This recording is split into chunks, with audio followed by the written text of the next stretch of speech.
You see, something is going to happen. Something wonderful.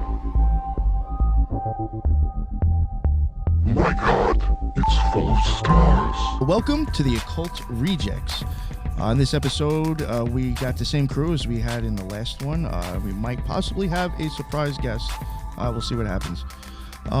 In case you didn't catch the last episode, I highly suggest to go check that out first. But like I said, we got Teresa, the spiritual gangster herself, back with us. We got my boy, the Headless Giant. And we got Robby Marx, the Mr. Storytime himself. He's quite the artist as well. Thank you all for jumping back on to continue this topic. I guess really we could just kind of get right into it. I know, Robby, I think you might have had some stuff to touch on first before we went into the stuff that Headless had for us. Yeah. And we can probably just, as we move into it, just kind of weave through all this information.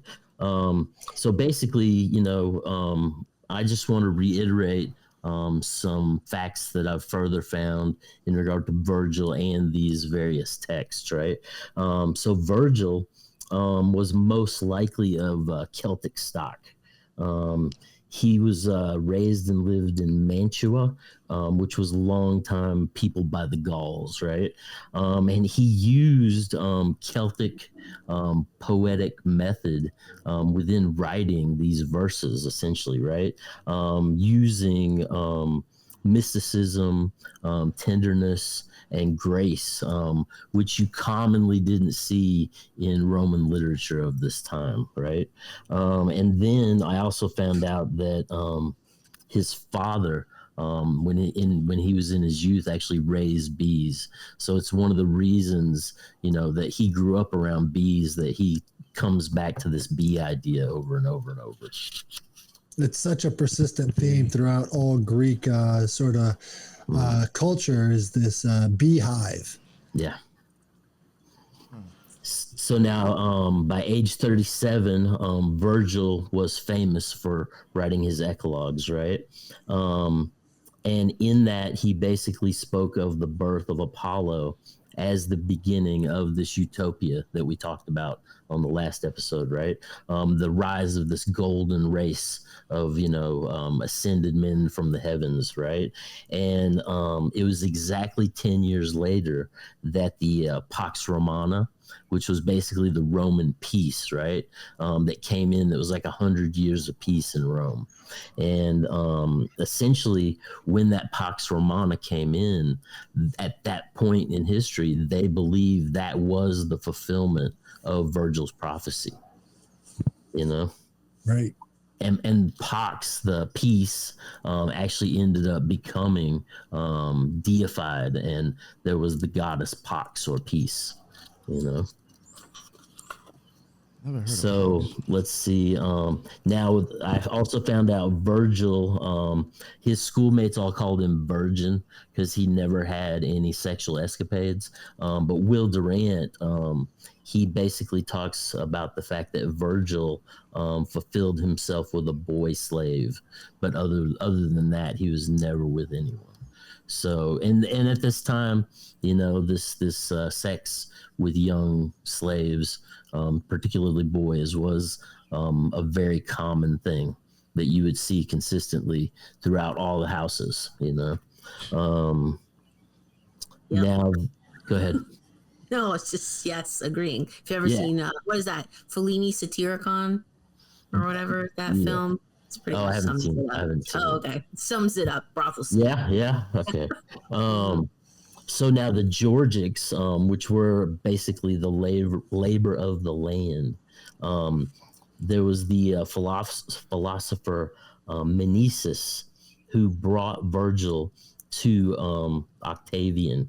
And basically Octavian, this was right after he had come back from Egypt and basically had a huge military victory over Cleopatra, right? So he comes back, and basically this philosopher, Meneses, he brings Virgil to Octavian. And Octavian basically, kicks back and relaxes, and basically listens to the verse of the Georgics for 4 days, right? And then immediately after this, he disbands his army, and essentially the Georgics became the policy of Octavian. And let's see, he disbanded his troops to settle lands and raise the state through toil on the land, essentially with the Georgics as their guide. So this is the thing that, how we were talking about, essentially talking about people farming, where they're essentially bringing people and creating the aspects of what life should be, and let's see, there is in such toil a purpose and result which give it dignity. No Roman need feel ashamed to guide a plow, was generally the thought of the time of Octavian. And they basically believe that moral character grew on the farm, right? And this reminds me a lot of the Rockefellers coming in with early ecumenicalism in the United States and instilling the idea of a good day's work for the creation of the factory worker. Right. It's the use of this idealized laborer as a means to create a managerial society. Right. And even like that Cincinnatus, right? He was also a farmer and then the military leader as well, right? Right. Exactly. And that goes straight into how they would manage the sort of gens. Like, so the concept of the gens with the Greeks was very strong as well with the concepts of, the cult of state in Rome. And so what they wanted to do is they wanted to basically farm these humans to be the best leaders by, having this sort of controlled population. And you see that directly reflected in what they were doing with the Society of the Cincinnati in the United States. They wanted to be able to control the families who would control the state. Right. Makes sense. Sounds like today. Yeah, right. So now, Those are called Out of constituents. control today, though. now after the Georgics, then basically Virgil was commissioned to write the Ennead, right? Which basically he took 10 years on this poem, right? And the epic was never completed. On his way back from meeting with Augustus, he was sunstruck in Megaria, and this was after leaving Athens, and begged his friends on his deathbed to destroy the Ennead, saying it needed 3 more years to give it a finished form. But Augustus forbid it from destruction. And the Ennead basically pushes to resume the holy things and the household gods of ancient Troy, basically bringing the Phrygian practice as the worshipful process in Rome, right? And above all, to worship the idea of the Palladium, which when you get into the Palladium, it essentially has to do with the solar temple. So That was a big club in this city, the Palladium. yeah, oh yeah, man, yeah. And I see Palladium theaters across the country. Yeah. There's a few of them, Yeah. And let's see, and this all centered around the worship of Pallas Athena, who was represented through wisdom, the arts, warfare, and she became the Roman Minerva. Minerva being the goddess of wisdom, justice, law, medicine, victory, arts, trade, weaving, strategy, and warfare. And Minerva was actually one of the 3 of the Trinity on Capitoline Hill that the Romans had for their triune god form at the time. And that was essentially Jupiter and Juno and Minerva. So, Interesting. and when the Ennead is in Carthage, which Carthage was when Virgil's telling the story, and They end up in Carthage, right, with Dido, the queen. It's essentially at the same point in history when Augustus was seeking to the plan to rebuild Carthage back to its greatness. So this was also used as a form of propaganda at the time in regard to, rebuilding the ancient Phoenician city of Carthage under Roman rule, Right. So that actually goes straight into Hannibal. So Hannibal was heavily influenced by the Greek myths of Hercules or Heracles.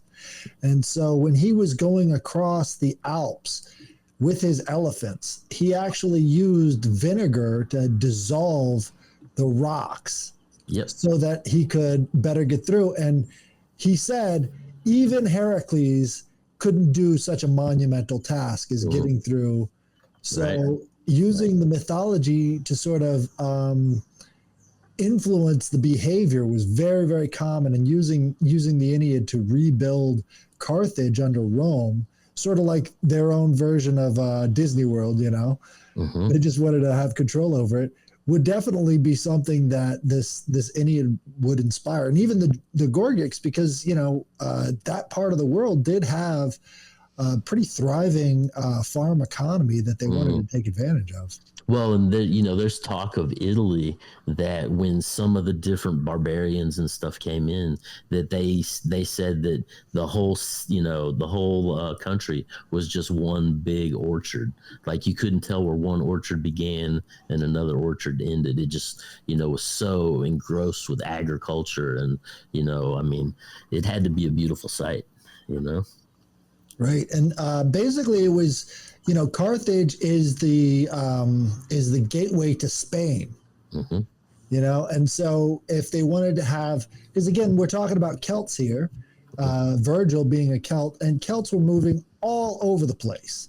See, this is something, everybody assumes the Celts were always in England, but that's not true at all. They were all over the place. And Gaul, Galatians, that's in reference to the people who later settled in France, right? So you have all these different groups moving around, and their history sort of being blended together as they did so. And this was a big factor in the Bible, since in the Bible it says, "You shall not mix with other races; you shall be a race set apart." Right. And by having that perspective, it really made them kind of stand out from everybody else, is because everybody else was just constantly moving and churning all throughout Europe. Right. And interestingly, you say that all these groups are these roving barbarians, all the indigenous people combining and melting, very much like you see in the setting up of the United States as the melting pot itself. Right. I think they were looking for a certain type of stock, going back to that whole human farming angle. And if you look at a demographic map of the United States, you see that the Germanic peoples all settled in the exact same type of environment that they came from. So it was lowlands, flatlands, and that's where they wanted to farm as well. Right. How much of that was planned out by the founding fathers? They wanted to put the Germans in the flatlands. They wanted to put the English in the highlands, and put the Celts along the mountain ranges, just like they were living in Scotland and Ireland. So a lot of this goes back to that human farming perspective. Now, Aeneas, when they end up in Italy, right, and there's a bunch of battles, and Aeneas, he ends up having his journey into the underworld, right, and he encounters the old demigods, and basically then he's taken to the verdant plains of, the Elysian fields and the heavenly realm. And then, through the course of this dream series that's in the Aeneid, this is in regard to early Christianity. It deals with the ideas of hell, purgatory, and heaven. So it sets up the ideas of what early Christianity are in these tribes tribes that are all melding and coming together, and this becomes the foundational story, for the rise of the state of Rome itself. Right, and not even to mention the nine realms of hell in Dante's Inferno, Right. where you've got Virgil being the guide through these nine hells. So it's like Virgil became the character of Ennead, the psychopomp. Right. Yeah. And let's see. So Ennius, he sees visions of future Rome success, and then he awakes from this dream in the story. And basically, as Will Durant describes it, he goes on a death spree, dealing death with epic hand. I thought that was good. But he ends up falling in battle, and he ascends in the story to the Elysian Fields into paradise. So the hero of the Ennead, through the course of the battles and the setting the stage for Rome, ends up dying and does ascend within these evolving ideas of transcendentalism, essentially. Right. And Hades plays such a significant factor in all of these stories that are told. You've got Orpheus going down there. You've got Bacchus going down there. You've got all these different stories. Orion. Right. Just revolving around this idea of the afterlife and remembrance and rebirth. That's just really not something you see, because, all of the Greco-Roman world were believed in reincarnation. And once that went away, then you sort of lost this ancestral memory angle that was so prominent and so prevalent. Well, except when you get to America, where they thought that, George Washington was the reincarnation of, Cincinnatus. So something had to survive there. Yeah. Well, and continues, right? Right.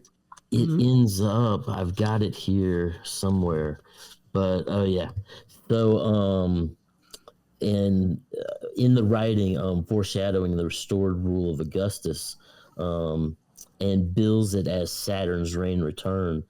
This basically is the essence of allowing Augustus to be apotheosized at that time in Rome. So, we're going all the way back to Rome, just like we see George Washington, apotheosized in the Capitol Dome.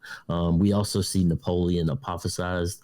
This is going all the way back to Augustus, and they're talking about him being apotheosized and becoming a god. Well, the cult of state in all Greco-Roman cultures includes, once your activities have made you remembered by everyone, right? Or once your rule has made you remembered by everyone, that's sort of the same idea of apotheosis. Is your personhood will never die out in the memory of men. Right.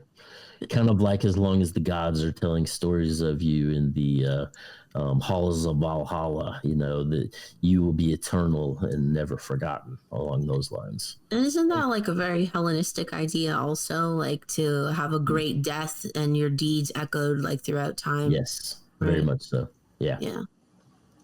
Absolutely. And I think the cult of state really got kicked off when it comes to Apollo and Alexander the Great.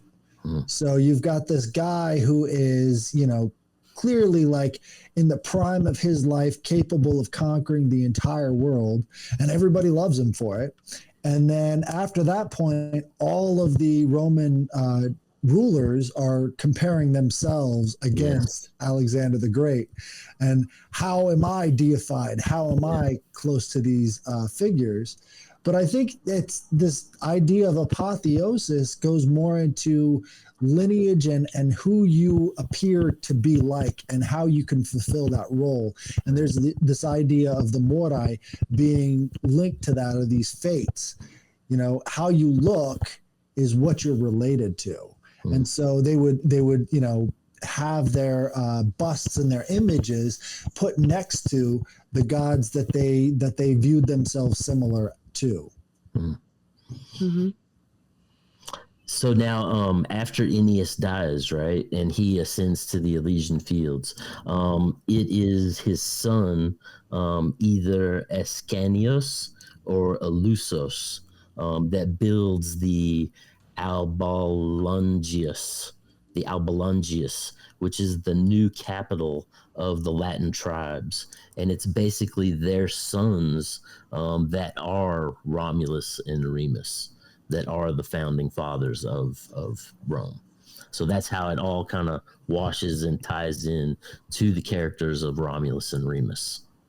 Right. And you see definite ties between Romulus and Remus and the stories of Castor and Pollux, the stories of Prometheus, Epimetheus, sort of this this dual nature type thing. And you see that again in the Bible too with Cain and Abel, especially in the Romulus and Remus stories.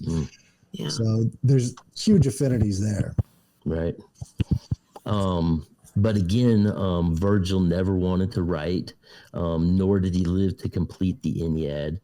He borrowed heavily from other Greek and Roman literature in regard to love and war and battle. But that's the thing with Virgil. He spent 10 years on this thing, basically just poring over the lines. And it's like every single page, has some like really profound, meaningful thing that like calls out for like quotation. It's just like the beauty. But that's the other thing is the beauty of the text and the extent at which it goes on for such a long time. You lose some essence in the beauty because it's so laid on so thick. Right. And Will Durant called it literary communism, where it's just so thick and so even that you once you're submersed into it, it loses some character of itself. A great example of that is in the book The Golden Ass by Apuleius, where he's got the myth of Psyche and Eros, right? And it's being told to a woman who's been kidnapped. And the woman who's been kidnapped is being told this story to comfort her so that she calms down by a slave woman inside of this cave of bandits. And I think he's making a metaphor there is like all of these stories have lost their luster, and basically now it's only used to sort of calm down the victims. Right. Right. I was going to say, I'm like, pretty apropos story to be telling to someone captured. Right. And so this grand love story that's laid out in this, super epic tale that involves all sorts of gods and all sorts of anemoi, or the wind spirits, and all the rest of the stuff is inside of a bandit's cave. And the bandits are sort of representational of how Rome has let their roads fall to the bandits. Like, you never find these soldiers unless they're robbing people, and they're not protecting anybody. Right. And their basic one purpose is just to look out for themselves throughout the whole book. And then you've got these bandits that these people have to, kind of fight against on their own. They're completely on their own. Right. And so you've got these grand stories coming from the central city, but it never translates to any of the grandeur that it depicts, Right. Authenticity's lost. And that was written more towards the fall. Well, this was first century okay. Rome. So there's a lot of elements from that. But, again, he's coming from the African perspective. Yeah. So in the African regions, there's not a lot of protection going on. Yeah. He doesn't feel that Rome even gives a shit about them, Scipio Africanus and his, conquest through Africa, Right. Now, Virgil, when you read his general works overall, you find that all the suffering in life generally comes from deities from Mount Olympus, right? And he really liked the more traditional, ancestral, like gods of the land, the sylphs and the nymphs and the very, Bacchae, and didn't really. I don't think he really liked what was evolving with Olympus and those god forms. Right. They refer to them as the rustic gods. So you've got these deities that represent the land and that goes straight into the Gorgics, and how he sort of says that this stuff is what sets you free, is work makes free, Right. Toil. Right. The toil of every day. And then you also have the idea in the Ennead that Rome or Italy or Latin basically was won by supernatural forces.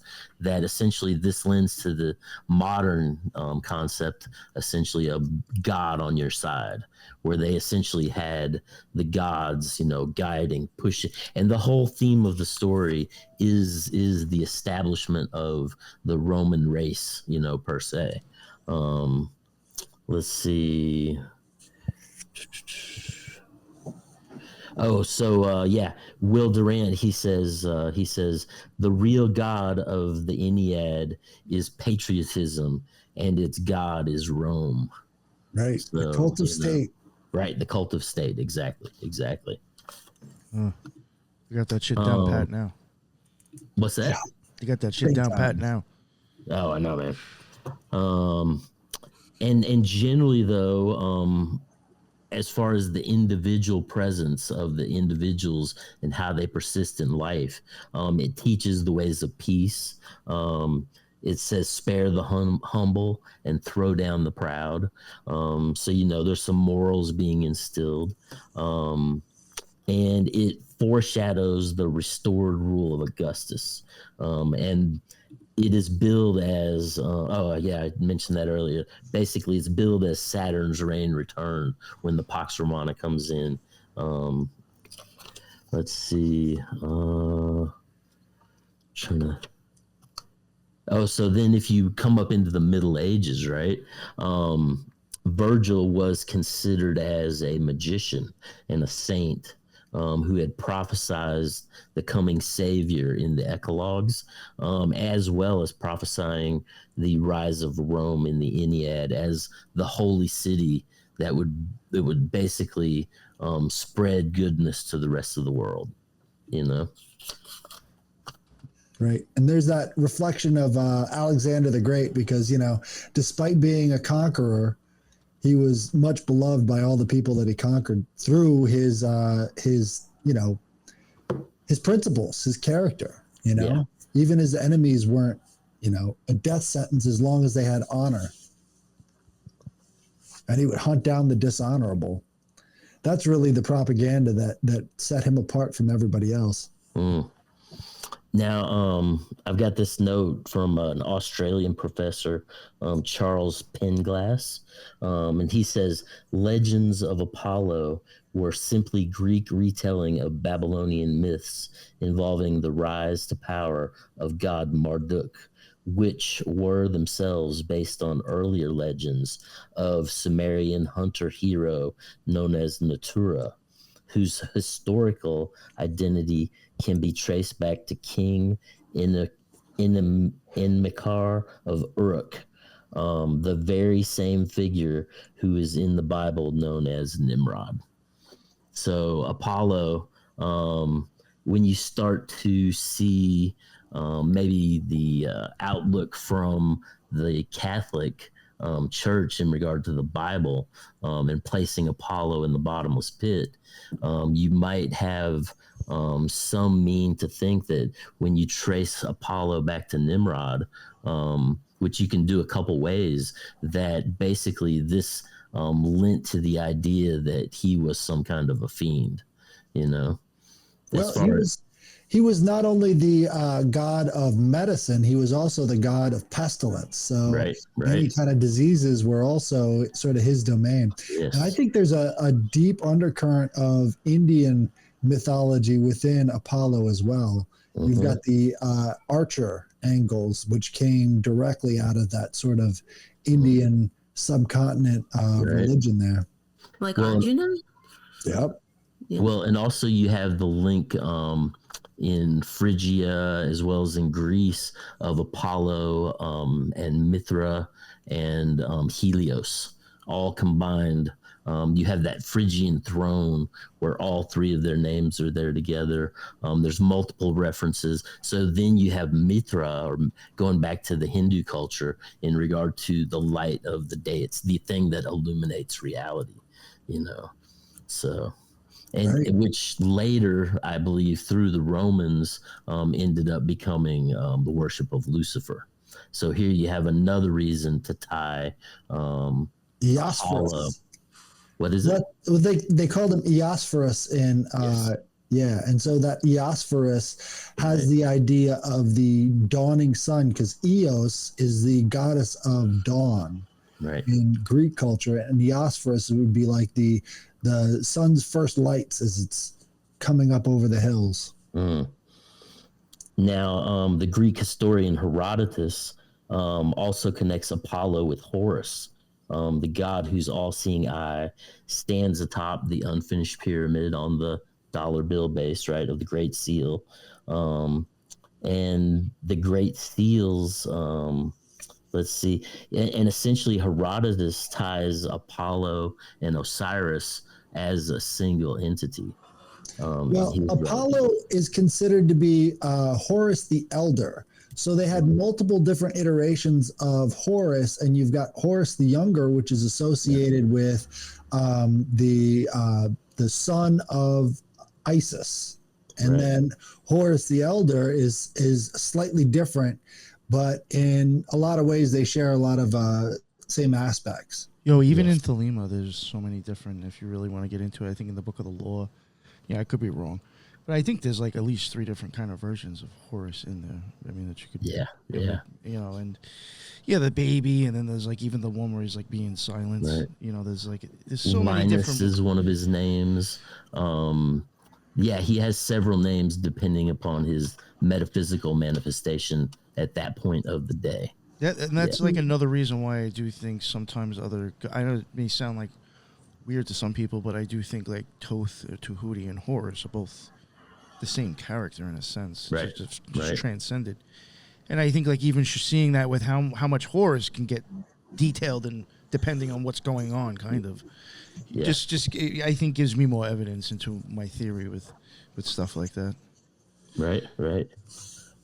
Well, these transformations, I think, are really important because it's through those transformations from these different aspects that you find sort of the theogony sort of playing out, or the ladder to heaven. So it's between these forms that's where you start to find the aspects in yourself that ascend in those places. Yeah. Very well said.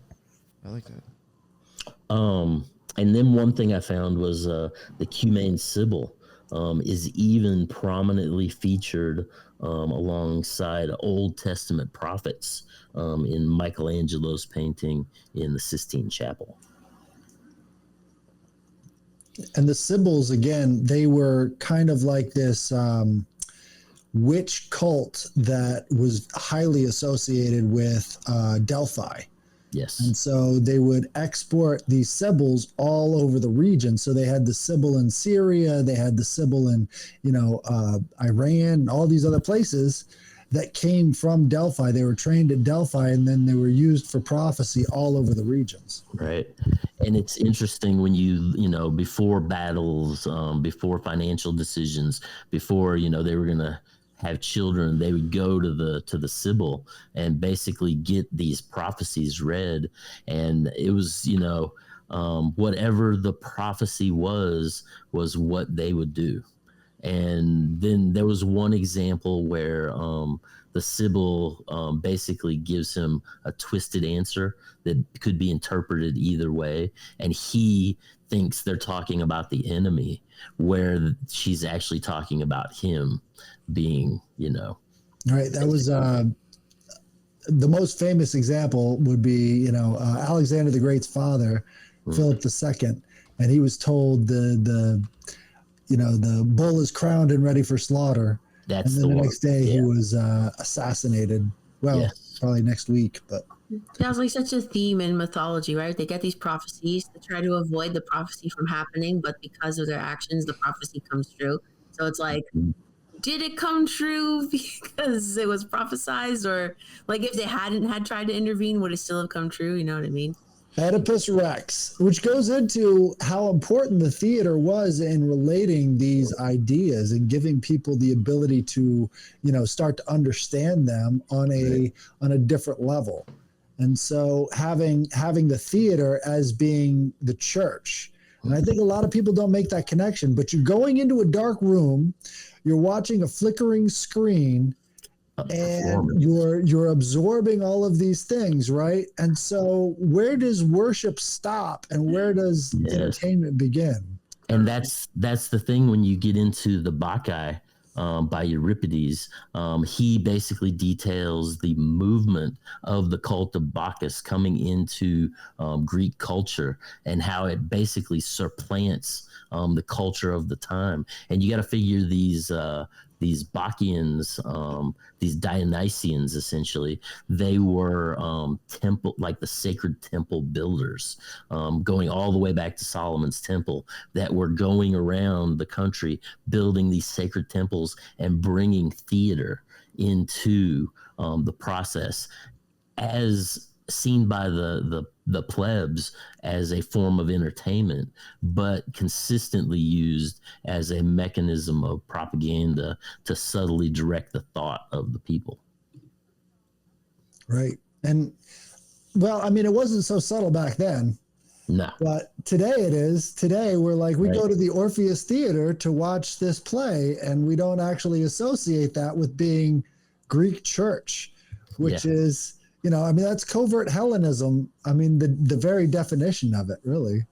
Yeah, I'll even going to the movies, like you're in a dark room, like the whole experience it mirrors like what, the initiation into the mysteries. Totally. It's you see this consistent pattern that comes down to essentially mind control processes, that they're using. Medea. Right, Medea. And everywhere media went, those death and destruction. It's like, And so one of the interesting things about how this covert Hellenism is sort of transferred to our society is that you have all of the Greek themes, but none of the Greek values.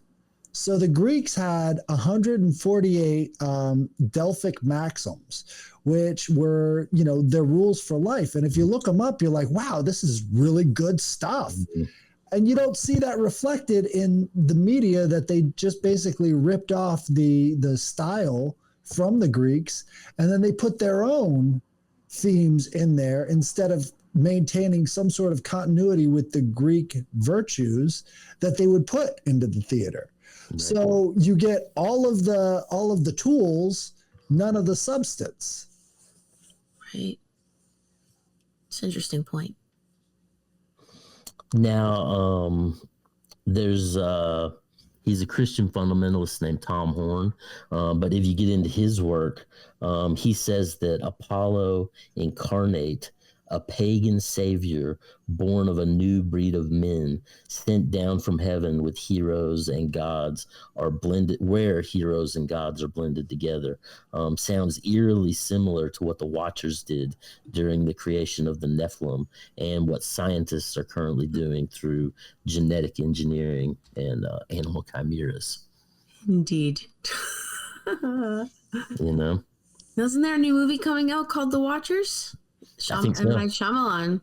Yeah. Oh, really? What timing to be released? I thought it was called The Trap. I was ready for another letdown. It's called The Watchers. Yeah. Pretty sure.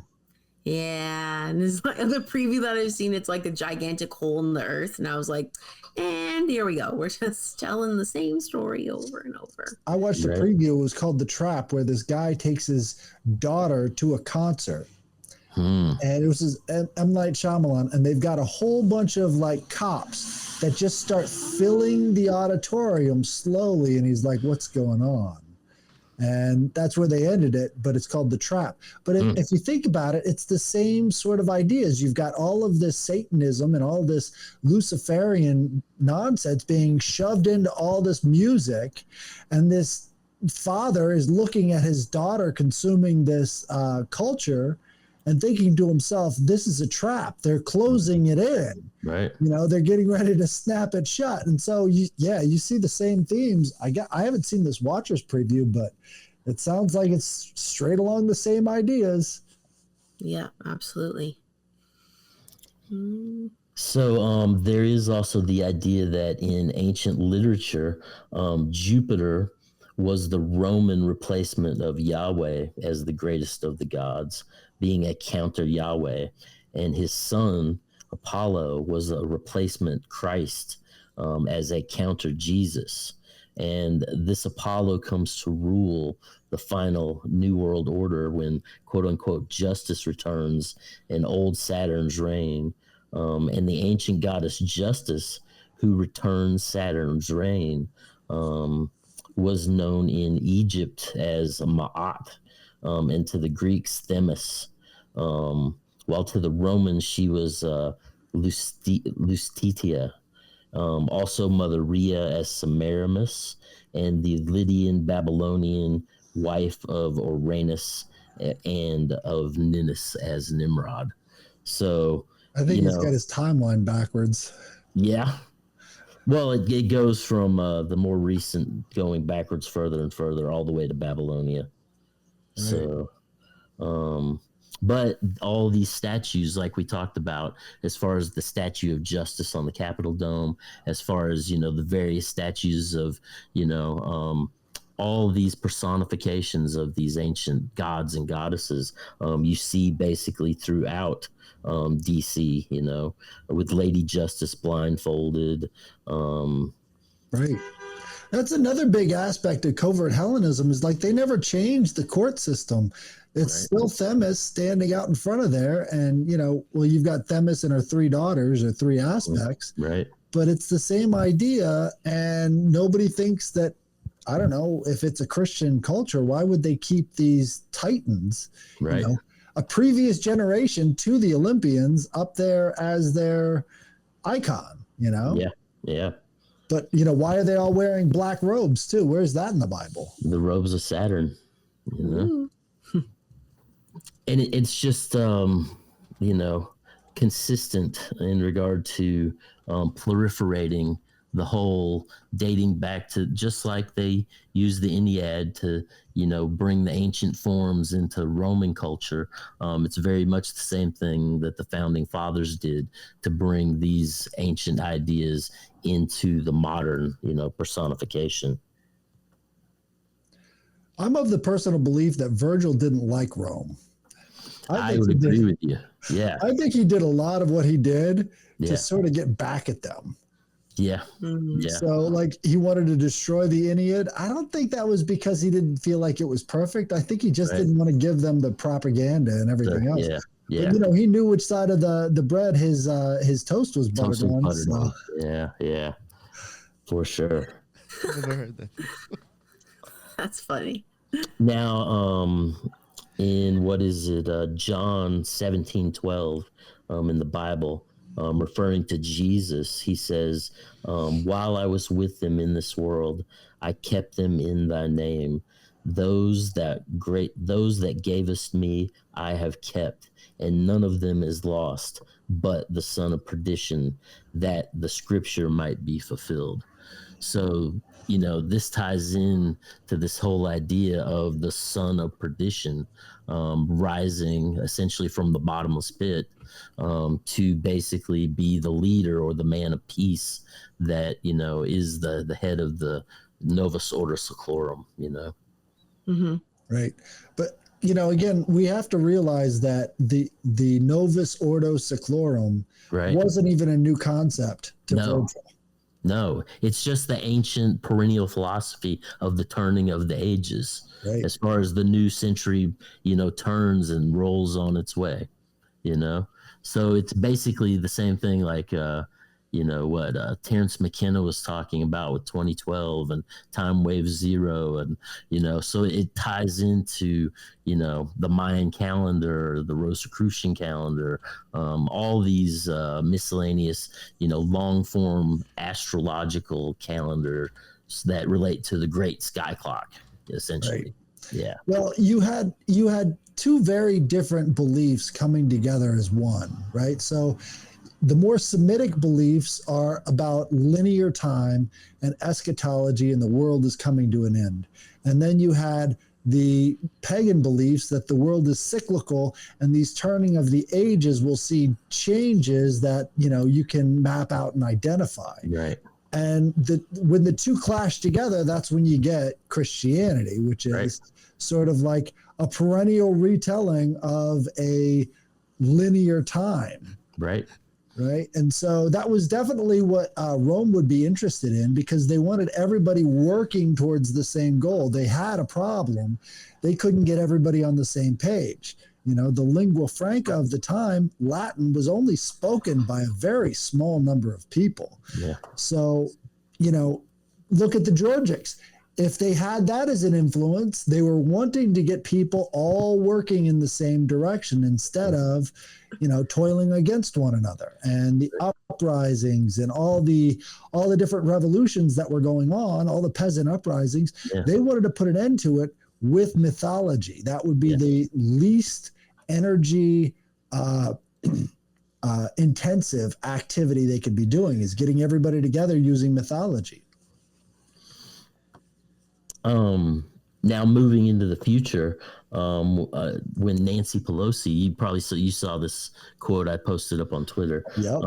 Nancy Pelosi on January 4th in 2007, when she assumed her role as Speaker of the House at the opening of the 110th Congress, said, "The America they were advancing, they put on a seal, the Great Seal of the United States, Novus Ordo Seclorum, a new order for the centuries."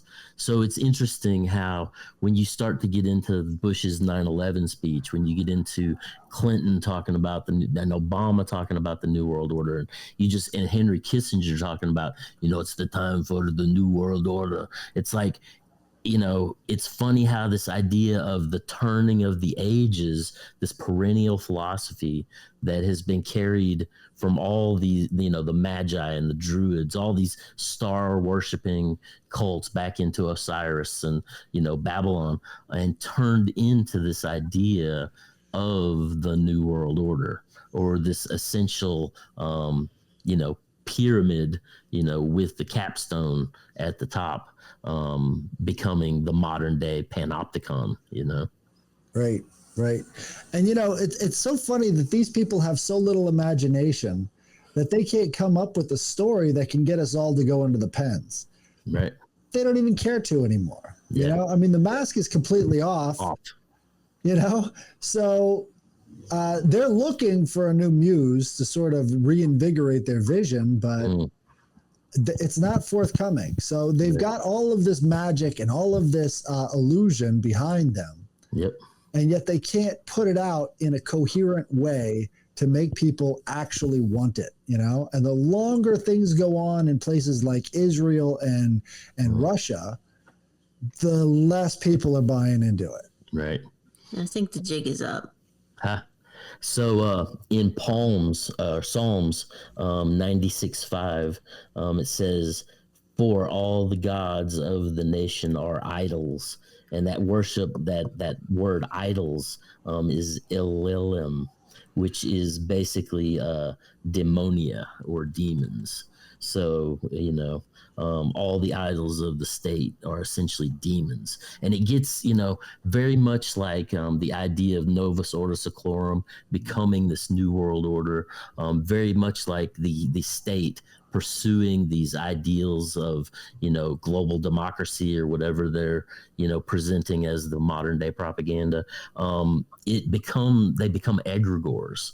They become like essentially demonic sorts of entities that people devote energy to and pour themselves and their thought patterns and their emotions into these ideas, which, you know, come forth very much like the Jacobins and the Illuminati and, you know, any of these juggernaut forces like the Jesuits, you know, or the Knights Templar, or, you know, these things where it's like a heartfelt, it becomes like like a character of its own, almost essentially an egregore or some sort of demonia on the earth plane itself, you know? Right. So I think that goes into the Greek concept of daemones, which is not the same thing as the Christian. Oh, no. The Greek concept would be everybody has a daemones. That's your spirit. That's the essence that's outside of the body, right? And so when you take it from that concept and then you apply it to the state concept, you get the idea of the body politic, right? And that body politic is something that is led around by these stories that we're telling. And unfortunately, they don't have any more of that creative fuel and that creative energy to sort of give direction to this massive body politic anymore. And so we're finding more and more divisions. But there is one group of people that have bought into it completely and made the cult of state as powerful as it has ever been. And those are the people who believe in bureaucracy, because no matter how high and beautiful these ideals are, you need the earthly vessel to carry it out. Well, with the bureaucracy, you don't need a single earthly vessel anymore. You just have a number of faceless bureaucrats in a constant churn between corporations and government as the leaders of this thing. And we don't want to talk too much about the corporate angle when it's not convenient, but we want to make sure that the democracy of this small group of bureaucrats is maintained. So the democracy isn't us. Our democracy, it doesn't actually reference all the people. Our democracy means our bureaucracy who come together and make these 5-year plans for us. It's the managerial class. And I don't think people like Virgil would have been too fond of that, especially when you see how badly it's affecting the land that he loved. I mean, working the land and toiling in the land, that was something he loved. He loved to see things bloom and grow and prosper. But what we're seeing now is a negative empire, not a positive one. So, Jocelyn Goodwin, she says an egregore is augmented by human belief, ritual, and especially by sacrifice. If it is sufficiently nourished by such energies, the egregore can take on a life of its own and appear to be an independent, personal divinity with a limited power on behalf of its devotees and an unlimited appetite for their future devotion. Right. And when you think about the concept of sacrifice, there's two different concepts there, right? You've got the sacrifice of victory, which is where you're saying, I won and I give all the glory to you, and this is my sacrifice to you. And then you've got the negative aspect of sacrifice, which is all these people are dying. You've got to get off your ass and go fight. Eventually, you've got to get off your ass and go fight, that's going to wear thin. I mean, people aren't really being motivated by tragedy anymore. And so that form of human sacrifice, it's just not going to cut it. Right. Well, and have you seen Little Cabin in the Woods? That flick? No. So basically this group of young kids, they go off into the woods and they're basically sealed in some sort of a governmental compartment. Yeah, Nick, you've seen it. So they basically, as the weekend's going on, there has to be a certain amount of sacrifice given for these gods of old, right? So they release different types of entities to torment these people, these young kids that are just going up to this cabin to party. And in the end, they end up, breaking down into the underworld and finding the system of all the old gods. And it's if you haven't seen Little Cabin in the Woods, I recommend it. That's a fun flick. Yeah. But it's this idea of perpetual sacrifice for the empire, And you see, you know, especially I think if you look back at World War One with all the trench warfare and World War Two, you know, but more so World War One, just the sheer amount of people that were dying on a daily basis, and the amount of energy that processes into this this state of empire that is, you know, a juggernaut force, egregore of sorts, you know. It really tells, you know, looking at the United States and how much we've been in war, you know, since our founding, and who controls that, you know, as far as the you know, World Bank versus the world religion versus the world police, and how all those systems interact. And in a lot of ways, I just don't believe that what the governments are what they really tell us, you know. Right. Well, I could actually tie that back to directly to covert Hellenism, because the word theology itself has the word thea, which is the Titanides of value. Very few people call her that, but that's what I call her, because what she's said to do is she gives intrinsic value to metals and gemstones with her eyes. And so in that, you see the idea of subjective value. Right. So what you get there is that people are sort of reflections of the gods, and what they see as valuable, they end up, you know, valuing. So with Thea and Logos, you've got the reason behind it. And what it comes down to is attention. So theology is all about attention, and what you're paying attention to is what you're giving energy to.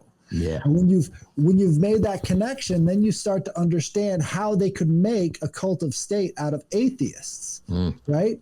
Because what they're giving attention to and what they're believing in as being valuable, this institutionalization, is what they then create into this egregore. Right. Right. So that's interesting. Just because Lisa in the chat brought up a point about our attention, I think something with social media. Yeah. And I think like what you're saying, Headless, like social media is such a driver of that. I've done a little experiment where I'm on it like way less. And I can tell you, like, I didn't think it affected me, but I was like, yo, for the best, honestly. And like, you know, just with like the young generation being so influenced by social media, for example, with like the trans movement, or like, you know, when everyone posted black squares, and we all know what that led to. Like, it drives, like you're saying, our attention. And what if that was taken away from us? Where would our attention go? Right. Well, Thea is also the mother of Helios, the sun, Eos, the dawn, and Selene, the moon. And so it's like, these are what she saw the value in, and these are what, you know, sort of rule our world. And when you think about it from that sort of Gnostic concept, you can understand how driving the attention towards these material things, this material plane, will cause people to get stuck in this never-ending churn of souls. Right. But, you know, I think there's sort of a middle ground to be had. It's more Epicurean than that. But, you know, obviously, if you're coming at it from the Semitic kind of a viewpoint, which was heavily influenced by Buddhism, you've got that concept of, well, this is not the real world. It's all an illusion. It's all Maya. Right. It's all burning. That's the Maya sort of connection there is interesting as well.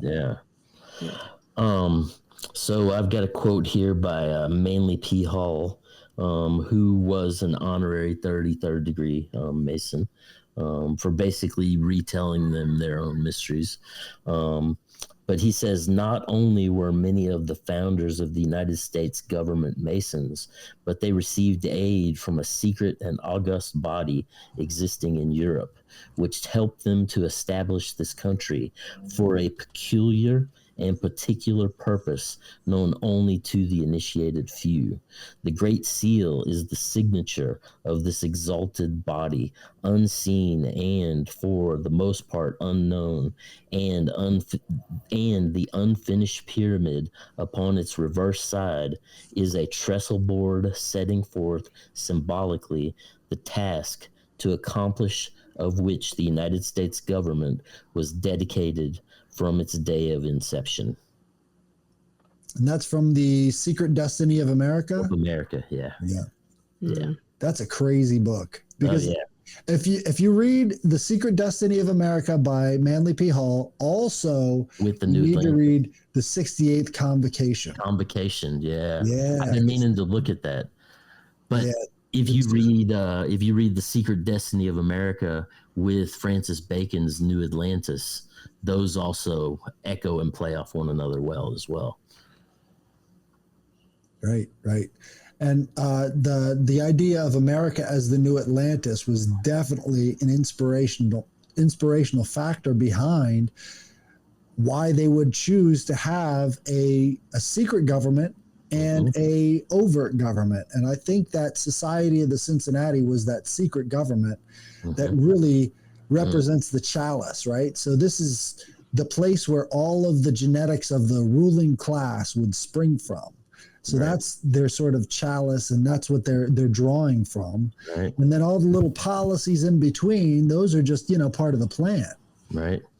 Well, and it's interesting, when you look and you go back to the various bloodlines, from the Habsburgs to the, into the, even looking at the presidents all being tied, to King George III. It's like you consistently see the machinations of these hero or these royal bloodlines precipitating down through the system to, at this point, almost on a subvert level. Right. These families that basically have been around since the beginning, I think they formed a union early on before America ever became a state. I think that's why it took so long for the revolution to come about, is because they were basically dividing everything up between themselves before anything ever kicked off.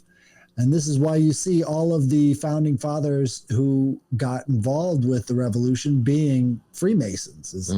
They were read in, and everybody else is sort of like, what's actually going on here? Because it was only about 3% or so of the population that wanted to engage in revolution. Right. And England didn't have to stop. But you see, the links between America and France were much more strong in the early years. And, you've got so many different Frenchmen who were, very integral in making the DC capital the way it was. Right. And drill and ceremony, for instance, came from the French too. Yeah. So a lot of French influences that went away after the Battle of 1812. The Statue of Liberty was as well a French. It was supposed to go to Egypt, and they refused it, and New York Harbor took it. But it was a French artist nonetheless.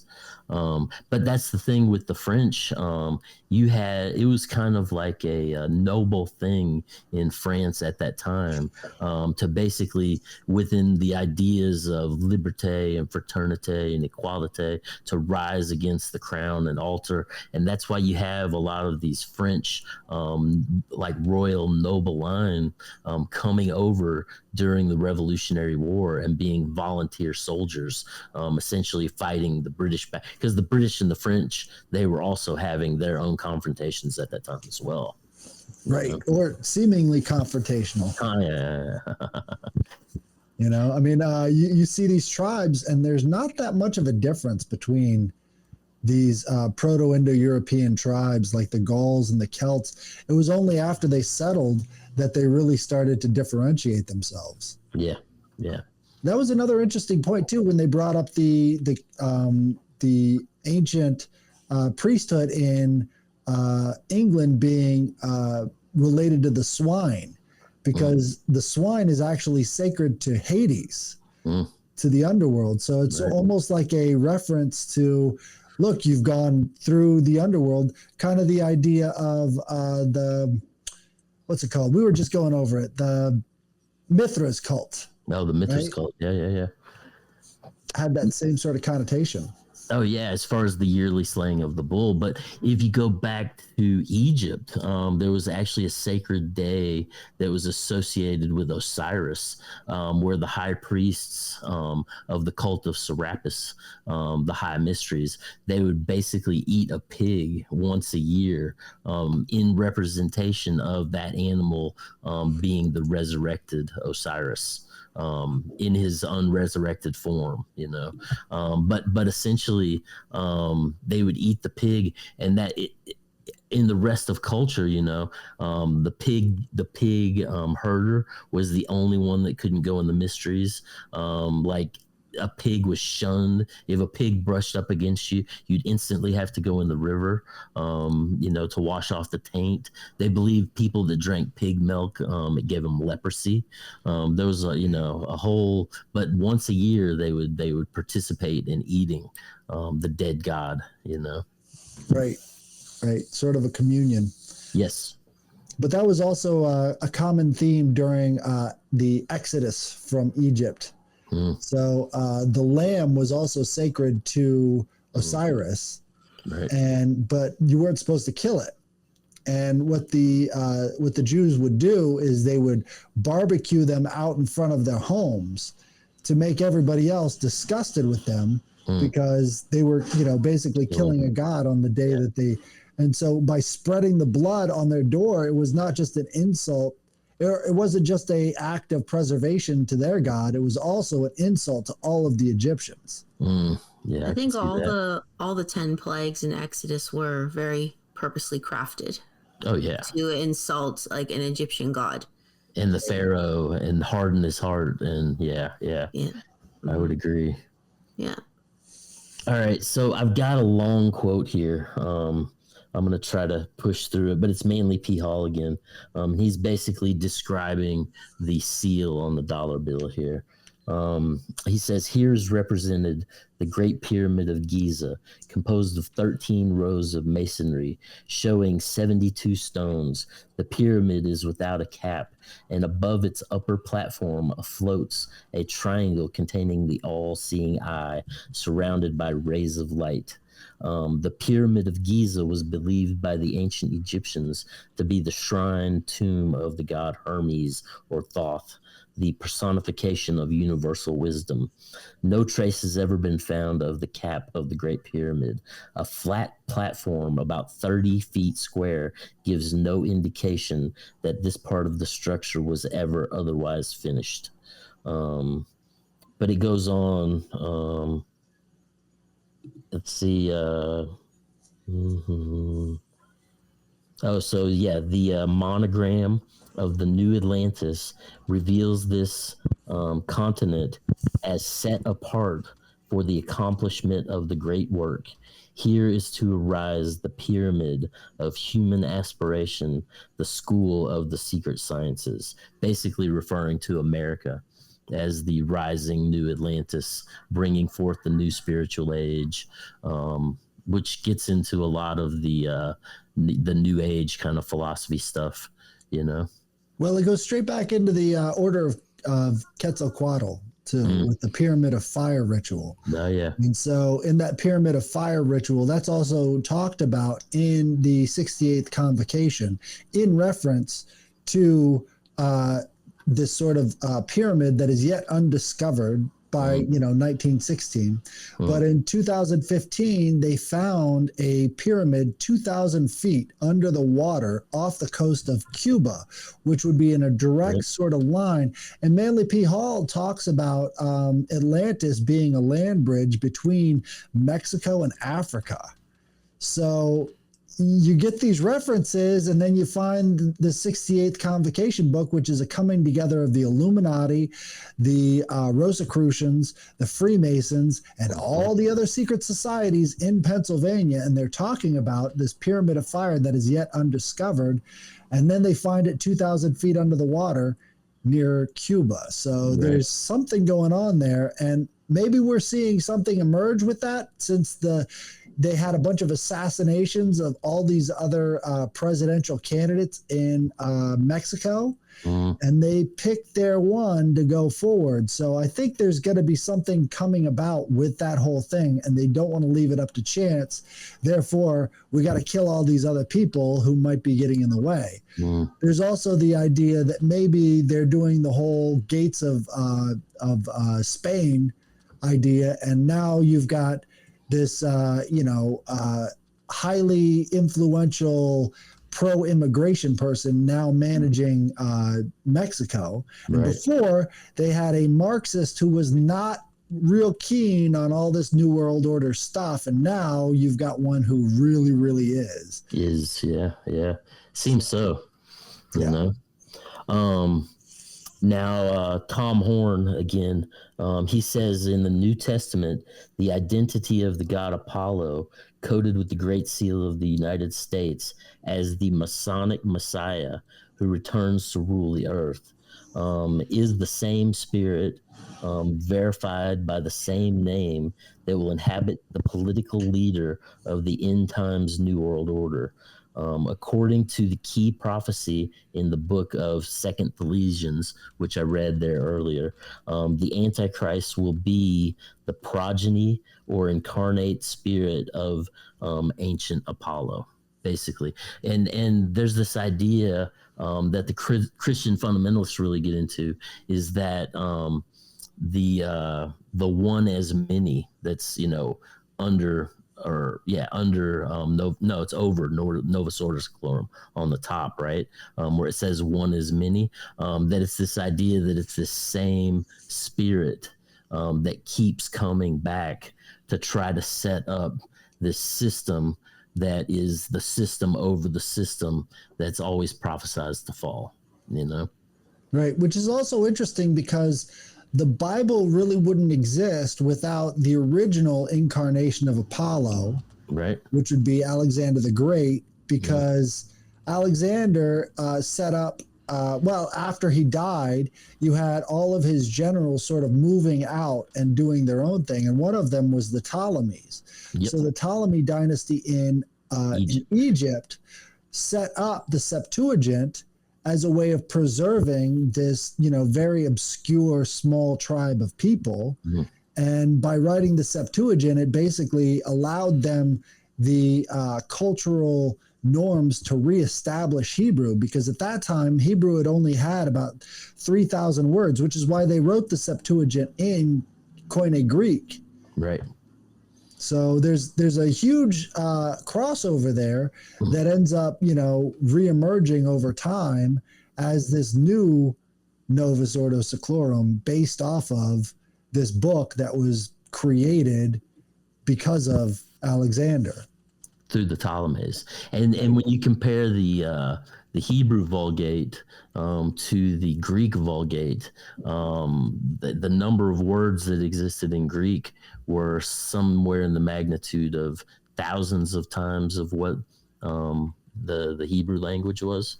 Right. Well, they were in the diaspora back then. So they had been scattered to the winds, and Hebrew wasn't really a spoken language at that time. So they didn't really have a lot of these records. Right. And it wasn't until the writing of the Septuagint that they, got their act together and started reimagining and recreating Hebrew. Right. Let's see. Now, about who is it here? Henry Wallace, as far as the introduction of the seal itself, right? Tom Horn, he says, it is natural to assume that Wallace and Roosevelt also pondered the eagle on the Great Seal, with its 32 feathers on the right wing and its 33 on the left, representing the 32nd and 33 degrees of Freemasonry.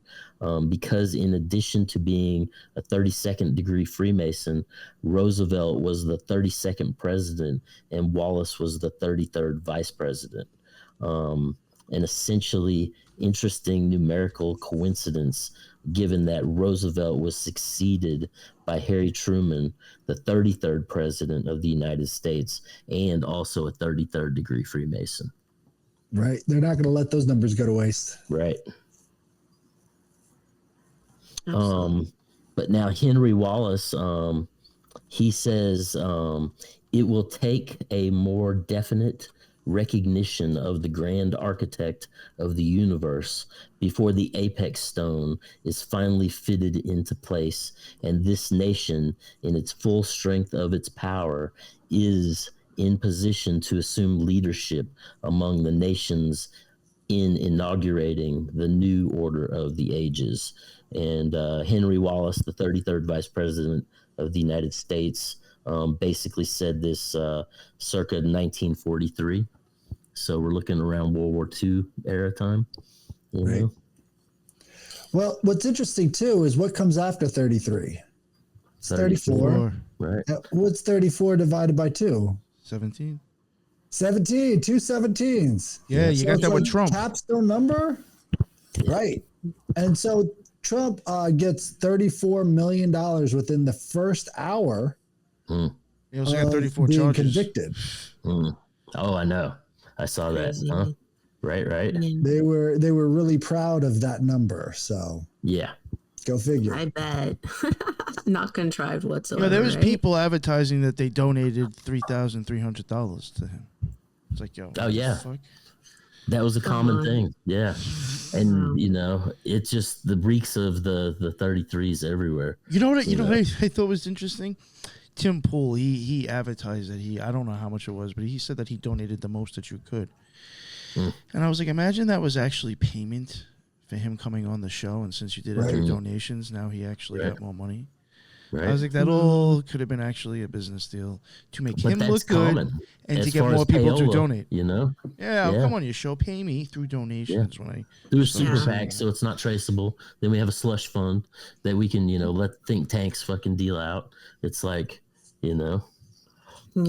I So always thought it was think there's a lot interesting of with money Freemasonry. laundering with that shit too. Sorry. Yeah. No, I just thought it was interesting with Freemasonry. It always makes me think of that Bible verse in Acts. It's Acts 4, where it says, Jesus is the stone that you builders rejected, which has become the cornerstone. And the pyramid is without the capstone or the cornerstone, right? So I always am just like, wow, it's pretty indicative. Yeah. So from that perspective, he would be the divine wisdom. Yeah, That the is missing essentially piece. The crown of the whole system. Yeah, or this thing that they keep trying to build, like you were saying, Robbie. It's the same spirit that keeps trying to come and usurp, and then God is like, no, and then they're like, yeah, and then he's like, no, and it's just been throughout time with all these major societies and great cultures, right? Yeah. Right. Well, what you find too is they called the Septuagint the Big G. Yeah.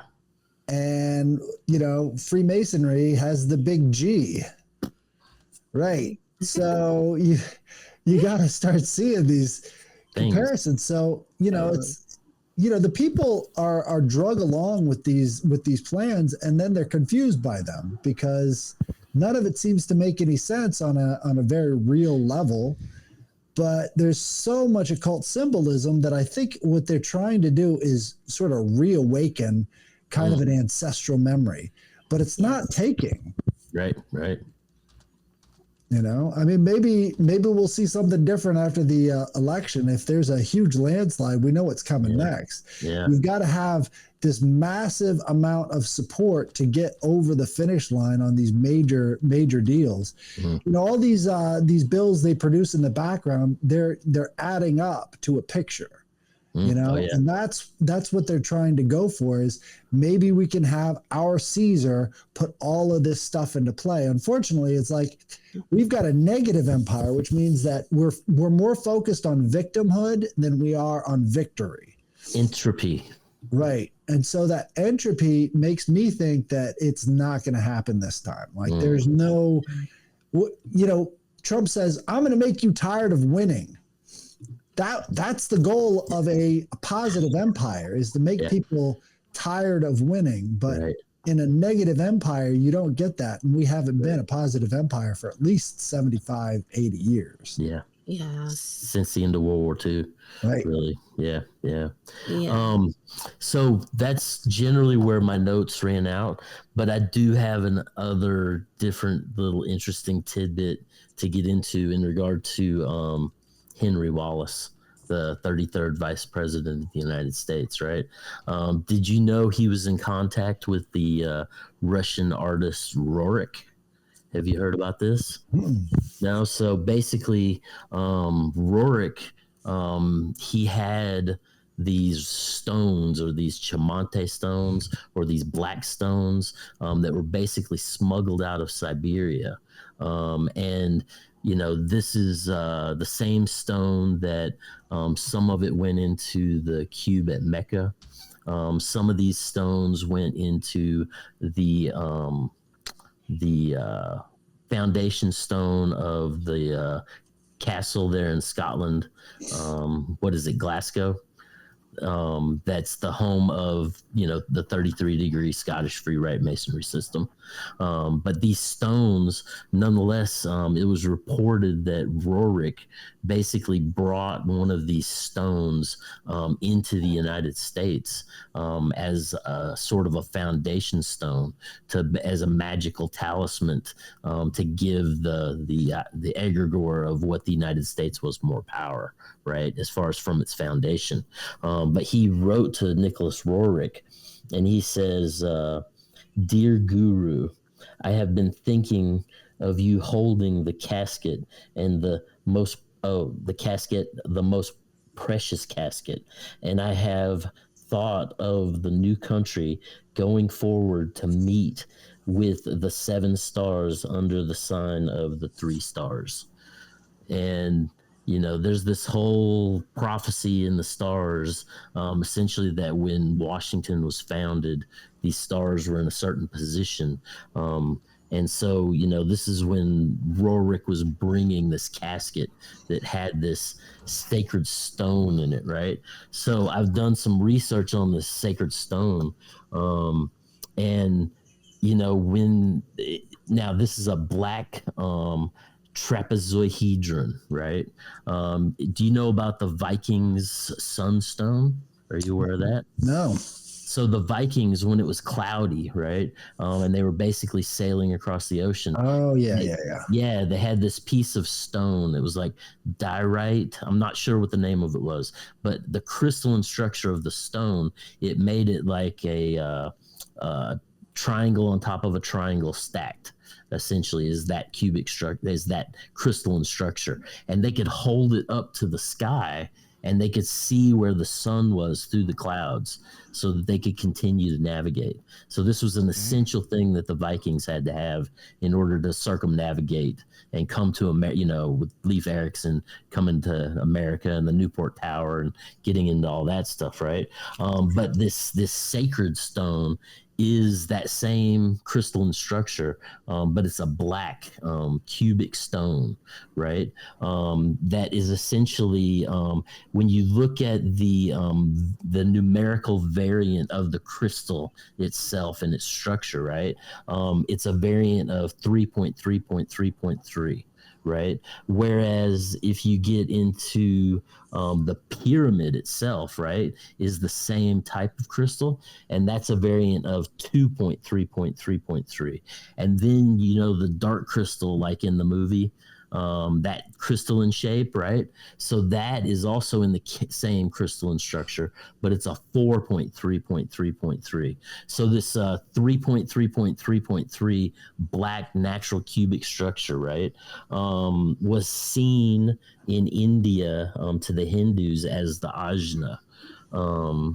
And it allows, it's said to allow the possessor to see into 2 planes of existence simultaneously, right?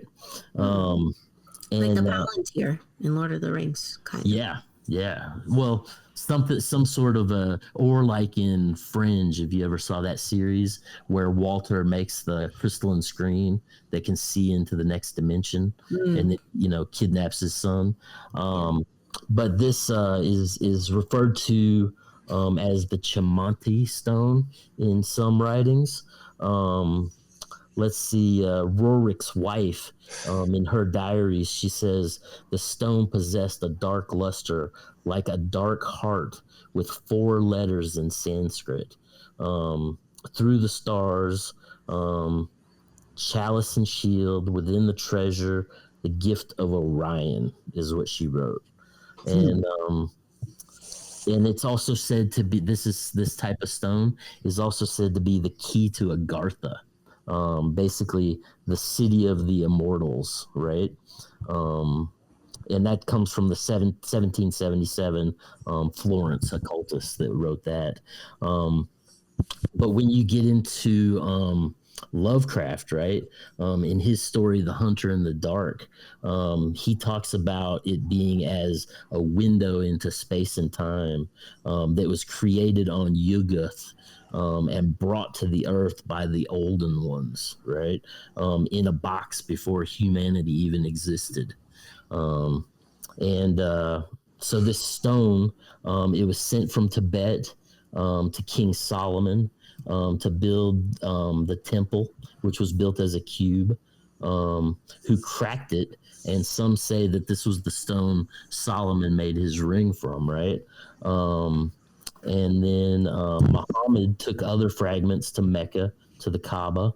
The Dalai Lama claimed pieces kept in separate places for safekeeping. And then the UN is said to have a piece that was delivered from Nicholas Roerich on his journey. And they've got the big cube out in front of their building too. Yes, they do. So it's in their meditation room. Right. Yeah, there's that one too. But this meditation room is something else, man. Oh yeah.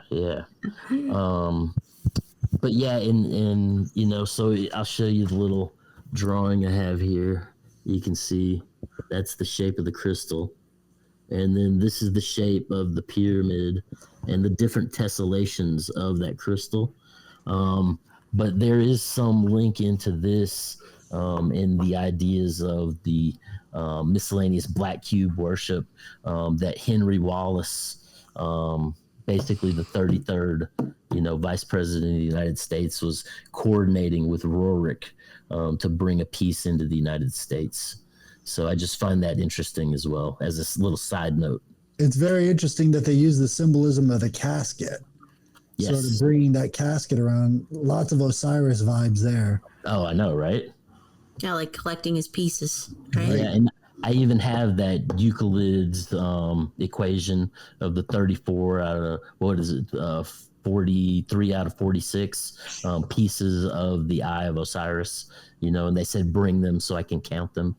It's but yeah, nonetheless, I just thought that was an interesting little side note that would be good to throw in.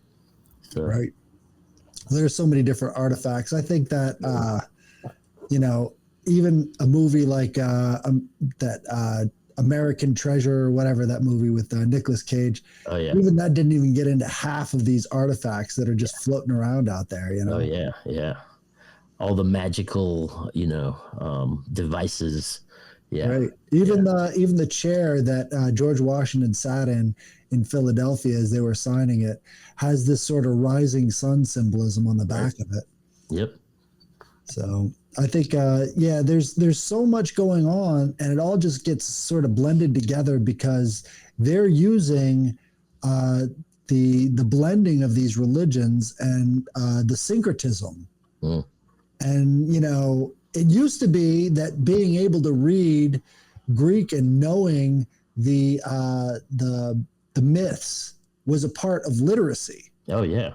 And now we've completely lost that. Lost it. Yeah.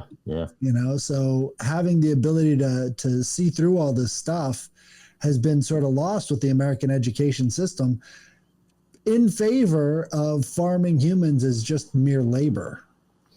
For commercial purposes. Right.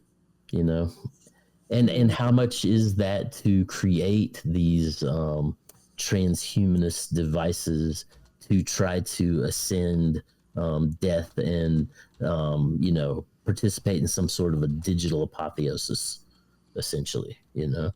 Right. And all the claims of digital apotheosis seems to get lost in AI gobbledygook. It seems like we're headed for AI gobbledygook hell instead of digital apotheosis. I know, right? And nobody's really noticing. It's like, oh no, we're still on the track for digital apotheosis. Look how many fingers my AI figure has. How many fingers, AI? Like Wilson? Oh man. Well, and also too, in the beginning of the show tonight, like when Headless, you brought up the like work makes you free quote or whatever. I don't think you said it, but maybe some people know, maybe some people don't. That was actually above like the concentration camps. I know at Auschwitz for sure. Right. I don't know if a lot of people like maybe caught the reference you were trying to make to like fascism, also sort of communism and the circular polarity of things. Empire. It's the same thing.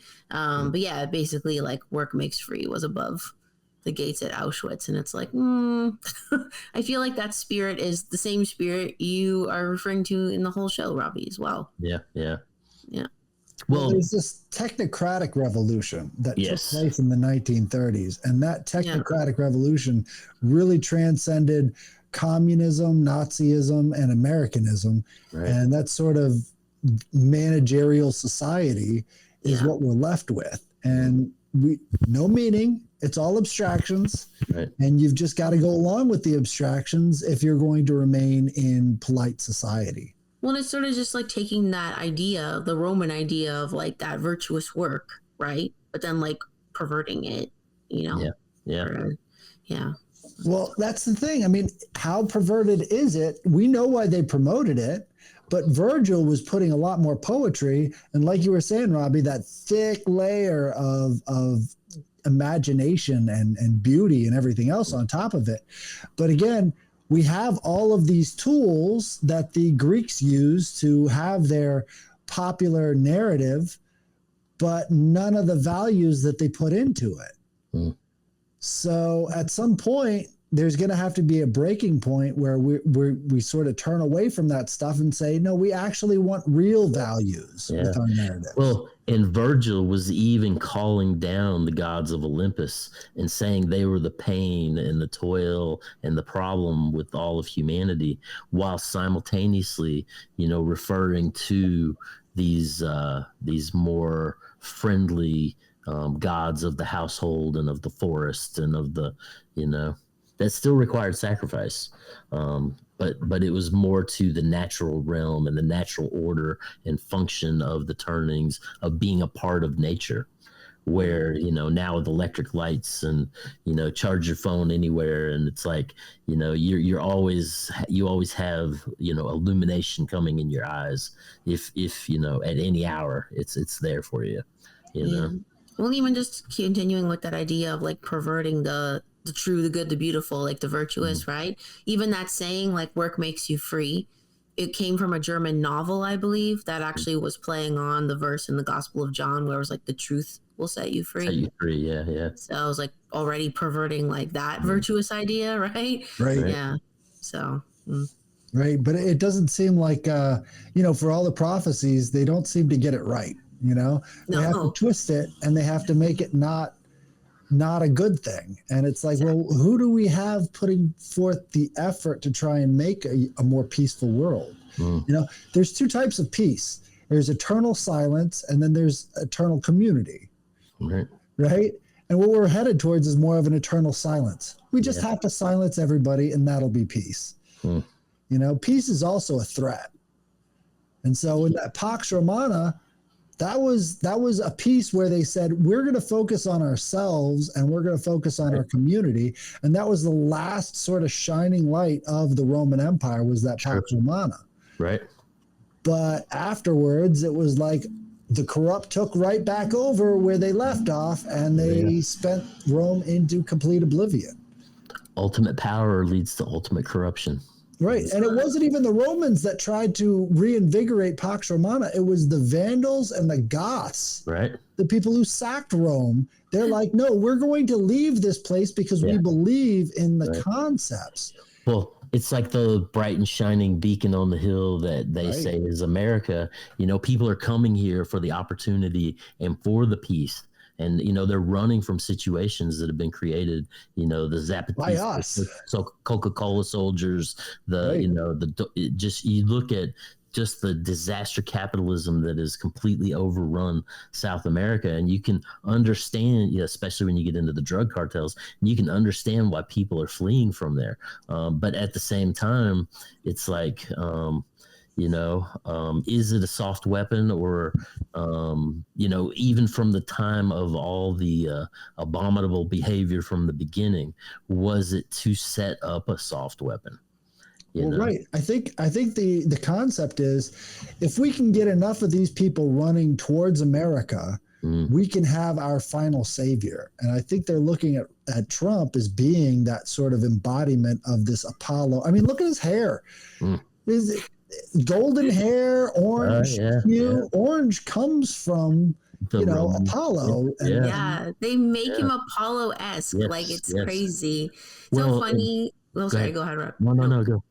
Oh no, just lately, like, I keep thinking in this whole conversation, like, I've weirdly enough been listening to the Bible in a year, like, regularly, and right now I just finished the book of Judges, which is like exactly like our modern society is, and it just mirrors this whole conversation, where it's like God in the Bible sent these judges to judge the Israelites. 72 under Moses is how the judges arose.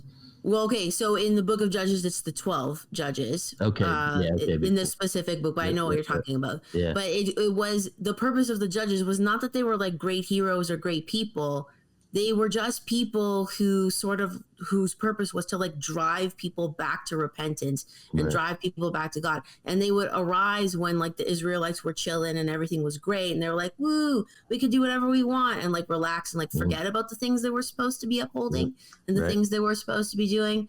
So that's when God was like, you know what? I think you guys need a little shakeup. And he'd send these figures who would sort of like make chaos in a way, or like a lot of death would occur often, but then the people would be like, oh my God, yes, we have to like be obedient again. And then it would like siphon people like back towards God, which I feel like that happens throughout history, especially now. Like, in my mind came Trump, and I thought that was sort of like, not that I'm saying he's a good dude, that's not what I'm saying, but that his purpose is sort of like to drive people back to a certain direction, perhaps, or make them open their eyes to certain things. I think he does a very good job of that, whether he is like Apollo incarnate or not, I don't know. But even in like the Bible, Samson was one of the judges, and he wasn't a good guy. Right. And funny enough, he had a story about honey, and we were talking about the honeys and the bees in the beginning, and Samson actually, he kills a lion in the book of Judges, and then he comes back to the lion's body later on, and there's all this honey and these bees who made honey in the lion's carcass, and then Samson like just took it and like ate it. And that was like sacrilege to do. It was like unclean food. Well, that honey from the lion's head, right, was believed to be like the sacred word of God, and they would only use the wax from the honeybees to make the candles for the temples, because that was a holy light. So to eat it was like sacrilege, right? And not only did he eat it, he also gave it to his parents to eat without them knowing where it came from. And so that kind of harkens into Bacchus and Dionysus. Well, there's this there's a bee that actually is a carnivore, and it will create you saw that too. It'll create beehives out of meat that they take from dead animals. Disgusting. Yeah. That's nasty. It goes back to the begonia ritual, right? I mean, the death of this bull and the bees coming out of it, there's a direct comparison. And, Samson, he's just, 1-to-1 Heracles, Yeah, totally, right? Yeah, harkening back to Heracles, exactly. And so you get all these different mirroring of these myths over and over again. But unless you have that context, but those bees, right? The bees that make the honeycomb out of meat. That's one of those things. It's like, there might be something more to this Bugonia ritual than we know about. Right, you know? right. Interesting. And speaking of Trump, one of the things that I came across recently was that in Rome, under I want to say it was Augustus or Julius, that there would be, with all the trade that was going on, and they were bringing stuff in from everywhere, this new type of mosquito came in, right? And the swamps around Rome got infected with these mosquitoes, and it started causing more sickness from, yellow fever and these different, pest-borne illnesses, essentially, right? So one of the big things in ancient Rome was drain the swamp. So they were all running around yelling, drain the swamp. And then you get Trump in, and it's the whole machination of, the metaphorical draining of the swamp, of all these pests that are infesting the swamp of the new Rome, Right. What's funny? I've kind of thought of, like, because you mentioned Rome and Trump, and there's a certain things that even come up with, that even come up with, I lost my train of thought now. Emergency. Yeah, let me wait for that. Oh, Trump, like in gematria, just like weird stuff, and I mean, like I could see how maybe there's like a connection with that in the sense of like replacing a belief. Like replacing one god with another one. With another, oh yeah. Mm-hmm. Directing energy currents, But then also another thing I noticed recently in regard to Rome and present was this whole case with Trump being able, as far as setting the precedent for them to be able to prosecute the activities of the presidents. Very much in Rome, the same thing happened. And, there was a movement that rose up, and they started suing the various emperors after they got out of office and basically trying them for their crimes while they were in office. And that was one of the factors that led to the downfall of Rome in regard to demoralizing the people and how they looked at the emperor and the power that be, and just the state itself, Right. But it's always the bureaucracy that's hungry. Yes. And the bureaucracy is hungry for power more than anything. And so what we see is that even if it's not true that Trump would dismantle the bureaucracy, at the very least, having a person that is outside of the bureaucracy is enough of a threat to them that we have to the perception of threat is enough for them to lose their minds. Because I don't think he's outside of the system. No, I think there's he's no just way. He's just a cog in the many wheels of the turning, Right. And he has to play the game so that he can, keep his head. Yeah. Keep those laurels. I just looked up the meat behind. Oh boy. I regret looking it up. I'm gonna have to check it out. Yeah. It's kind of gross. Yeah. Oh my god. Well, but then you look at the story of the bees making honey in the lion's head, which the Grateful Dead have a song about, by the way. And then you look at the begonia ritual as far as the bees making the hive inside the bull.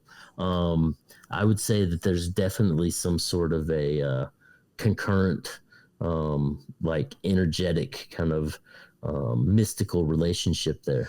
Oh yeah, especially when you take it in context with Revelations and the whore and the beast, right? So the beast is sort of like a mix between this lion and bull, and I've heard some people refer to the mythology of the rape of Europa as being sort of that Revelations thing, and he was talking about Rome in that regards. But again, it's that beast that the honey comes from, right? And then it's the woman who carries it, carries the chalice. Well, and you were saying that it's a combination of a lion and a bull. So that, very interestingly ties those two together. Yeah. Right. And she rides the beast and holds the great cup that intoxicates Babylon. Right. And if you think about the cup being these families, yep, that's the intoxication. These families all think that they're invincible and nothing can happen, and she's holding them up on high. But every time, I think it becomes a competition between the two. You've got the strength card in the tarot, where it's like this maiden is commanding this beast, but at some point, maybe the beast finally eats the maiden. The strength is within the unity, but once the disconnect happens between the beast, or I think the vast majority of the population, and the chalice, which would be this tiny group of elites, once that's broken, they try to eat the elites. And for the vast majority of human history, revolutions have been about bringing back the values that made their society strong. It's only recently that revolution means communism. Right. So I think once we see the elites for what they really are, is pushing this communist ideal, which is taking all the meaning out of life in general, somebody's going to have to get eaten, Yeah. Well, and that's the whole thing, when you take these various spiritual forms and you turn them into secular ideas. You see that very much with Karl Marx in writing of the Communist Manifesto, taking the tenets of Christianity and basically turning them into the stages of capitalism to socialism to communism, with all the essential powers and the force of the upper and the lower playing against each other in regard to the dialectic of the working class versus the bourgeoisie. It just sets up the spiritual warfare on the physical plane. I don't think people realize, but between the 1890s and about 1920s, every political faction was calling themselves socialists. Everybody, because of Marxism and how they promoted it and everything else. And it's been a slow decline ever since. But I think it's been a good decline that we're not all calling ourselves socialists. We're not on the same page of this technocratic managerial state. But where do we go from here? What do we replace it with? And I think a lot of attention should be paid to things like the Society of the Cincinnati, because I think there does need to be a backbone within. I don't think they need to have absolute power, but at the same time, you need to have some sort of ideal that people can look back on and draw strength from. Right. And I did see in one case that the after the Georgics was published and making well circulated rounds, some of the philosophers said that it was for the people in the city state to basically humor them in regard to the ways of the country, because it was something that they were so completely separated from, divorced from. Yeah. We think of our society as being so advanced, but back then, instead of having technology, they had slaves. Right. So you think of your dishwasher. Think of it more along the lines of the Flintstones, where everything in the Flintstone household had a little animal that was doing the work for them. Well, that little animal was actually slavery back then. Yeah, for sure. And so they had, all these people doing all the work for them. And so they were living, the elites were living a lot like we are today because of automation. But instead of automation, it was all just slaves. I even came across one case during the Pax Romana, during that 100 years, there was actually created a mechanical reaper, is what they called it. And it was a machine that they would basically wind up and send into the field, and it would do all of the reaping of the crops.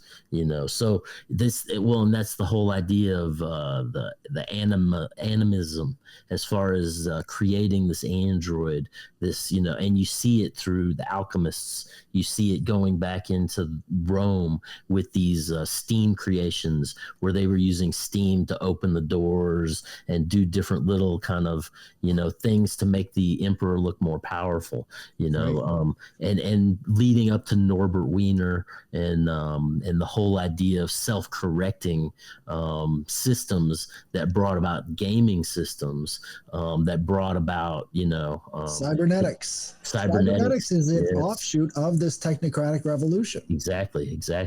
And that becomes the gamification of society that we have now. Right. Definitely big time into social media. It's gamifying society, getting the reactions, getting the impressions, getting all that stuff.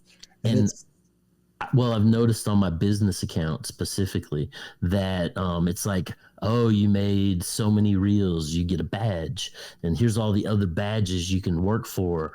Get 1,000 views, get 10,000 views, and it's like, they're really setting up this whole psychological gamification. Yeah, it's crazy. It's a different type of human farming, right? But it's still human farming. Yes. Absolutely. Well, I mean, I think if people look into the covert Hellenism, because I think what happens is they lose sight of how the covert Hellenism is effective versus how, sort of the Millerite eschatology perspective is not effective in managing society. So it's always this constant push back towards having a sort of meaning-filled society versus a devoid of meaning society after, the savior doesn't come back, And so we're finding ourselves now in this sort of new Millerite. I don't know if people know about the Millerites, but it was a group of people in the 1840s who thought that Jesus would be returning at any moment, and they had to sell all of their earthly possessions. And obviously, this was in the Northeast United States, around the area where Joseph Smith was, right, up in upper New York and stuff like that. And these Millerites basically decimated the economy by trying to sell off all their goods and trying to. And now we've got the boomers, and the boomers are big into eschatology, big into supporting Israel, big into the idea that, the world's going to end in their time frame. Scoville Bible. And they're sort of the reverse Millerites. So instead of thinking about what they can give away before Jesus comes back, they're thinking about how they can hoard everything. Yeah, but donate also to the cause of creating this third temple. Right, but they're not going to sell their houses. They're going to keep everything. Storage. You can go online and in some of these eschatological groups and basically find pages where you enter in how big your household is, and they'll tell you how much food you need to have in your basement for when the end times comes. Right. There's a lot of that too. And, I think the boomers are like, well, Jesus is coming back in our lifetime, so we don't have to worry about what future generations are going to do or passing along this generational wealth. Because it's going to be 1,000 years apiece. Right. We don't need to worry about it. And so this eschatology is kind of just blinding them to the immediate reality of the situation, which is things might not go the way that you're expecting, but the more eschatology they can sort of ham fist into American culture, the more control they can have over future generations, because all the wealth is just going to be squandered. Right. And that gets into the whole Mazzini letter with Pike, and the possibilities of how these structures are pitted against one another, idealistically. Right. Yeah. Well, I think this has been a great episode, man. Yeah, you think? I think we could probably wrap it up like soon or now, if you guys are okay with that. Yeah. Listen, I was gonna try to wrap it up around now anyway. That was a lot. That was a lot from both of you. Between that and the chat, there's just so much stuff going on. Nice. That chat was on fire too. I was paying attention a lot. Thank you all for coming on tonight, Teresa. I appreciate it. Headless, always a pleasure. I'm glad that, you had the idea. And Robby, thank you as well. Always love having you on and having you both on. It's amazing. So this went well. Yeah. And even like the people in the chat. I mean, there was people here the whole show talking and stuff. That's pretty impressive. And there was a lot in this chat. So definitely check it out. I know I say that a lot, but this one there was a lot going on. And it was pretty cool. I got to decode what Slick Dissident was saying. Oh God, yeah. You got to get like that Ovaltine decoder ring, and then you can figure it out. That's what he needs to do. Slick, you need to make a decoder ring. We need to know what you're saying. I keep telling him he's got to come on the show. So there you go. This is his chance. Thank you. I appreciate it. Real quick, because I don't think I did it in the beginning, because I think I just wanted to get the show going. Teresa, let everybody know where they could find your show. Sure. Yeah. So if they want to hear more from me, I still got the Spiritual Gangsters podcast. Haven't put out anything new in a bit, but there is stuff coming for sure. Also check out Midnight Mysteries Radio. That's another show I'm on with another co-host. It's Canadian. We talk about cool stuff. We had a recent episode about mermaids and sirens. It was really interesting. So check it out. And also have stuff coming to my Etsy soon. T-shirts and whatnot. So check it. Nice. Yeah, I think that should be in the links with my stuff as well. You know what's actually pretty interesting is that since like I guess like Lux had left, the three of you actually I've been podcasting the longest with. I just realized that now. It's pretty interesting. Oh well, I think Robby probably the longest, but then like I think you and Headless Teresa was kind of around the same time. I think that's wild. I've been podcasting with you guys for probably like 3 years. Yeah. Fuck, that's long, man. Yeah. Shit. Yeah, I was even thinking like I've been dealing with having you on for like a while now too, Headless. That went by so fucking fast. Shit. Yeah. Yeah. I don't know what made me think of that. I was like, shit. Wait, everybody like the three oldest people that I don't know. It's been at least 2 years. Yeah. Sure. Yeah. I was using some of your stuff before me and Lex even went our own way. Whatever, split up. I was using stuff you were sending us. We did like 2 episodes on stuff that you gave us to use. Oh, me? Yes. Yeah. I thought you meant Robby. Oh, no, Robby. Yeah, Robby, you came on my show with like a plethora of stuff.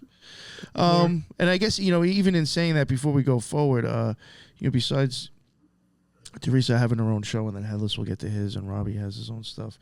I mean, you can go back 2 years, probably more, and see stuff that I've done with him. So, it's not like great material. Yeah. Just as important as when it was released. No, for real. That stuff will for sure. Oh, yeah. And I appreciate it. So, Headless, let everybody know where they can find your stuff, please. You can find me on X. You can find me on Instagram. I'm always posting reels about crazy flesh-eating bees. So if you like crazy flesh-eating bees that look like they smell horribly, check out my Instagram. They're called vulture bees, by the way. I found it when I looked up the Nice. Yeah. And Robby, let everybody know where they can find your MetaMindcast and your art and stuff. So I have my MetaMindcast, which is all the interviews I've done on other shows. You can find all my social media links. And then on my Etsy right now, I just want to bring up that I have some new sticker packs where you get like stickers and a variety of, you get 13 different items. But there's a limited number. I only did 50 of them. So when they're gone, they're gone. But you can find all that at my Linktree, which is RMARX, R Marx, one word, and Linktree R Marx, and that'll pull up all my links. Awesome. And I'm sure everything is in the bottom, and if not, I'll add all the links. And to think about it, it would probably actually be easier to go onto Robby's stuff to listen to anything that he's done on this show before, because you don't have to sift through all the other things. So if you're interested in listening to his stuff that's since like 2 years ago, more than that Yeah. maybe, on this The Meta show. Mindcast. Yeah, go check out the Meta Mindcast. It'll be easier to probably find it there for sure. Thank you all again. It's always a pleasure having you all on separately together, and all three of you. This was a great talk. I will definitely have to keep going and maybe chop it up or talk about something else in the future. And thank you again, everybody in the chat. That's what's up. Again, there was a lot of yous in there. Oh, and the Imagination podcast, if I'm not screwing that up. Thank you very much for sending. This is like the second time or maybe the third time. And I mean, I was even seeing people I've never seen before. Thank you for promoting the show. They must be saying something when they're going live, because you see like 10 people just jump over, and they all know each other from the last show or something. So I really appreciate that. That's really cool. If you happen to hear this, please send me an email. I erased the last one by accident. I'd love to get you on and have you hang out. So I appreciate it. And that's the end of another Occult Rejects. And until the next one, everybody be well. Later.